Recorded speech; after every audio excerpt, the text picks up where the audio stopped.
DK and J12. Join us at Dynamic Kids, where your children can explore Bible stories, enjoy fun games, and create arts and crafts.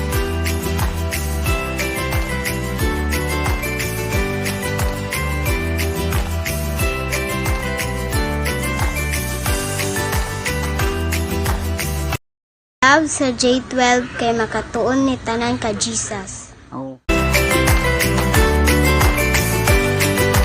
Verse and I learned in J12 is Genesis 1:1. In the beginning, God created heaven and earth. Akong ganan sa J12, mag-worship, maminaw sa pulong ni Lord. Akong ganan din na verse Ephesians 6:1. Honor your mother and father.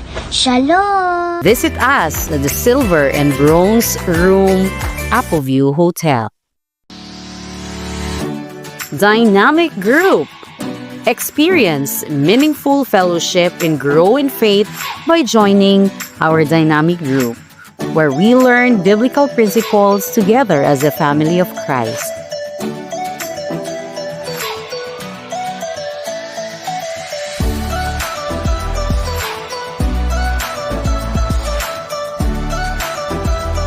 And apply in our family, friends, and loved ones.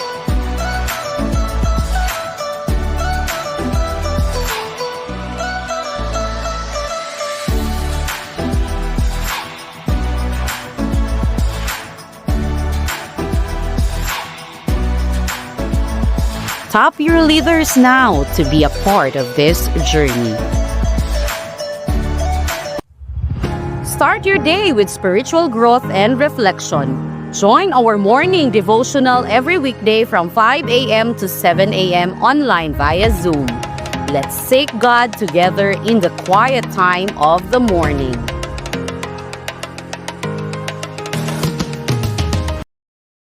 So the last Adam, si Jesus Christ, become a life-giving spirit. Yang gingon diri sa verse 45. He seeks to contact with our spirit. Siya ang ni-contact sa atong spirito. Siya ang nihatag og balik og life sa atong spirito. Kinsa? Si Jesus Christ.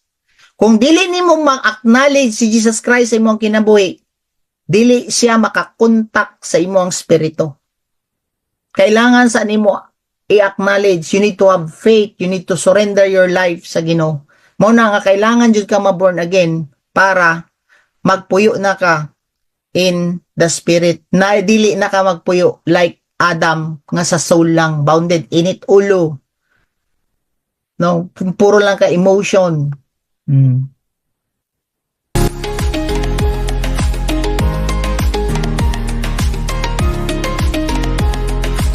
And we are now in Spotify. Listen and get your own portion of revelation in the book of Matthew, Mark, Luke,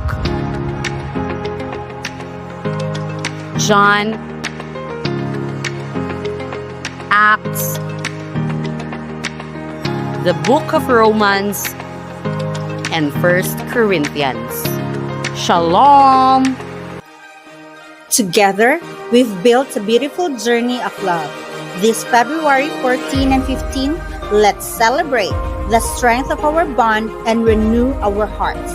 Experience a whole new love and intimacy as husband and wife, and expect that God will bless your marriage as you will be in tune with the presence of the Holy Spirit and be guided by words from God. Join us for a special marriage restoration retreat at Appleview Hotel, Davao City. Let's restore, renew, and rekindle our love forever.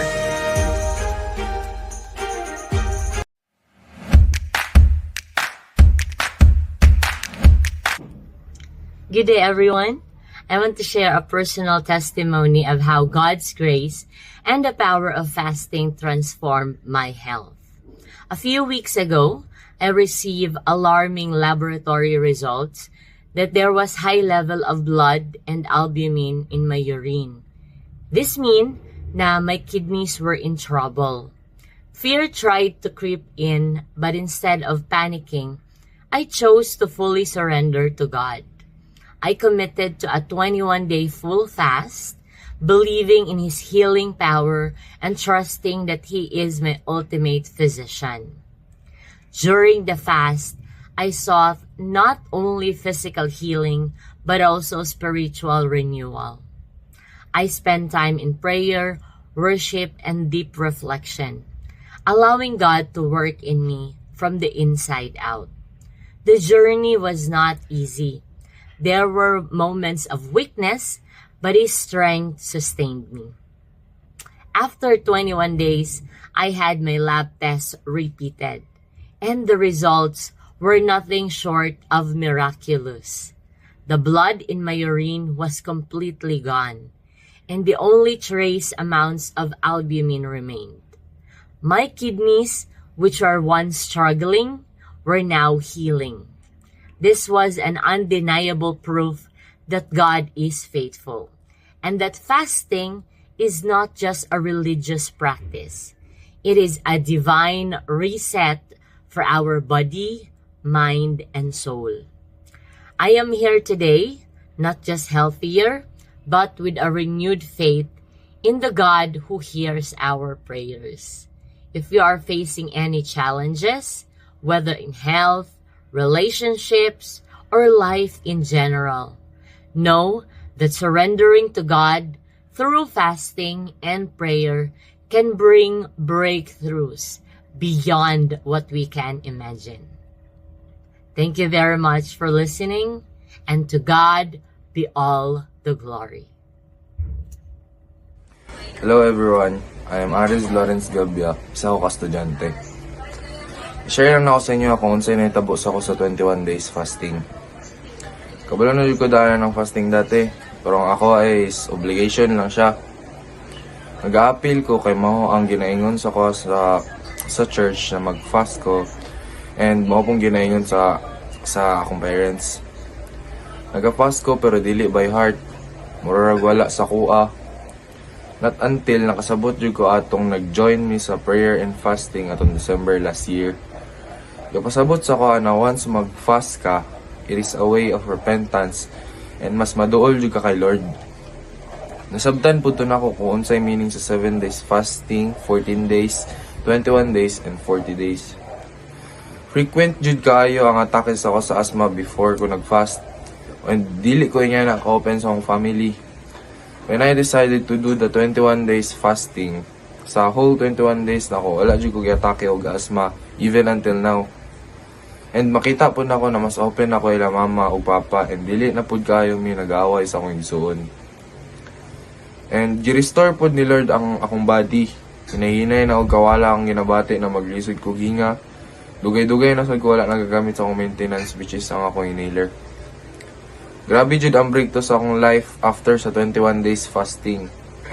Dagag na restore, di lang physically but spiritually. Grabe jud ang breakthrough sa akong life after sa 21 days fasting. Dagag na restore, di lang physically but spiritually. Grasya jud sa Ginoo ang tanan na human ako ning 21 days fasting. Dako jud ang help sa ako ang fasting, aside sa ma-restore akong health, dili na pud ko slave sa akong self. Mas madunggan ako ang voice ni Lord to do His will, not my will. And I'm blessed nga nasabtan jud na ako ang fasting. Grasya jud ang tanan. To God be all the glory. Hello, good morning. Ako si Michael.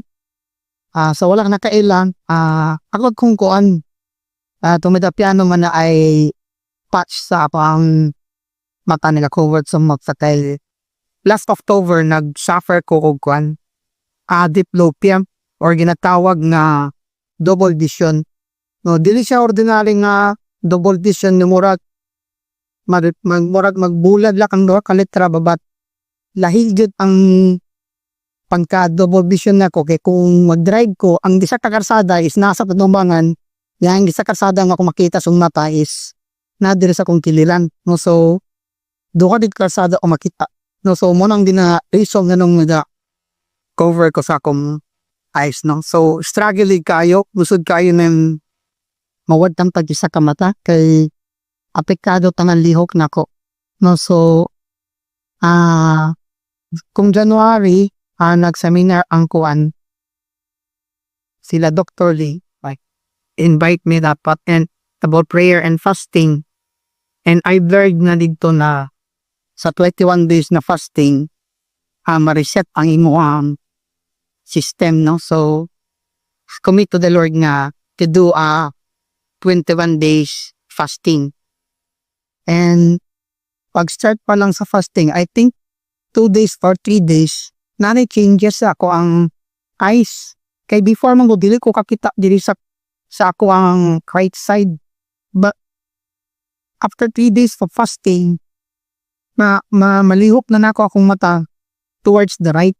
No, so every day na-improvement sa akong eyes as I do fasting. Until such time nga pagka I think 18th or 19th days of fasting is okay na akong eyes sa small na room. Walay double vision ako makita sa small room. Then pagka 21st days of fasting, na-feel na ko nga, although nag-break na ko ato, pero the night, pagka night, 10 o'clock sa gabi, ma-feel na ko nga, naagi another adjustment nga nahitabo sa kong mata kay ang layo is maklaro naman ako. So, in short, akong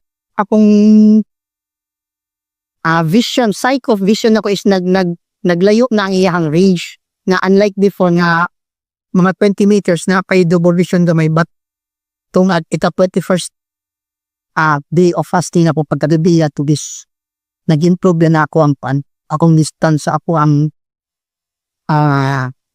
sa akong mata.